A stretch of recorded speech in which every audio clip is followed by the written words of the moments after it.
Northwest Arkansas News. Always. KNWA Live at 10 continues. The mudslinging has already started in the 2010 election season. For more on that, let's bring in KNWA's political reporter J.R. Davis. And J.R., you've been following this all day today. It's getting pretty rough out there. Yeah, it's looking that way, Matt. If the first week is any indication of what we're going to see in the coming months, this election season could be what you'd call a doozy. Now, before we get started, there's one word you need to get familiar with. That word? Boondoggle. Don't ask, just watch.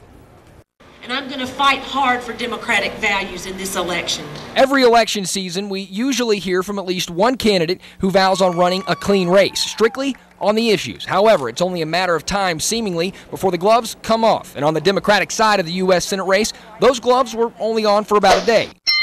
I'm Blanche Lincoln, and I want to show you what it's like in Washington these days. You're looking at U.S. Senator Blanche Lincoln's new campaign ad. The campaign spot features kids portraying Washington, D.C. politics, while Lincoln boasts her voting record. This is why I voted against giving more money to Wall Street, against the auto company bailout, against the public option health care plan, and against the cap and trade bill. But according to Lieutenant Governor Bill Halter's camp, the incumbent's ad misstates her actual voting record, claiming Lincoln has received over $1 million from the exact special interest she claims to be saying no to, adding if Halter is elected, he won't need multiple chances to get his vote right. Lincoln's peeps fired right back, saying, quote, Bill Halter should get his facts straight. And if we want to talk about misleading advertising, we might look at Bill's first ad. It puts a football in his hands and highlights his humble roots when in fact he's a multimillionaire, end quote. And hey, a similar situation is brewing on the Republican side of the 3rd District congressional race between former state legislator Gunnar DeLay and Rogers Mayor Steve Womack, which brings me back to the word boondoggle. Seriously, we're talking about hundreds of billions of dollars that would have to be spent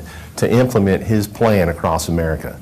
That is, by definition, a boondoggle. The definition of boondoggle is a project that wastes time and money. The exact word recently used by DeLay describing Womack's plan, if elected, to establish regional wellness centers across the 3rd District like the one in Rogers. And when you talk about the issues that people are really concerned about in this election, it's out of control government spending.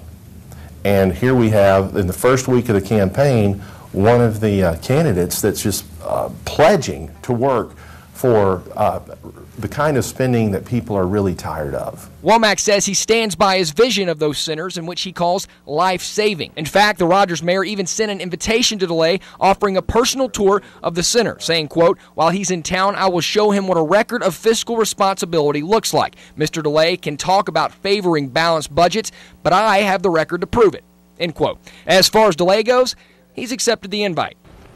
So like I said before, this is just a little taste of what we're probably going to get a lot of over the next 74 days, which is when the primary is. And Matt, at least it makes things interesting. Oh yeah, we like it here. It gives us something to talk about. Yeah. And if this is already happening now, just imagine when it gets close. Yeah, you're not kidding. You know They've actually what I mean? already set that up for next week sometime, so they're all going to be out there, I guess, touring it together. So that'll be pretty interesting. Yeah, to say the least. Yeah, All right, absolutely. Thank you, JR. Hey, coming up, we're going to fly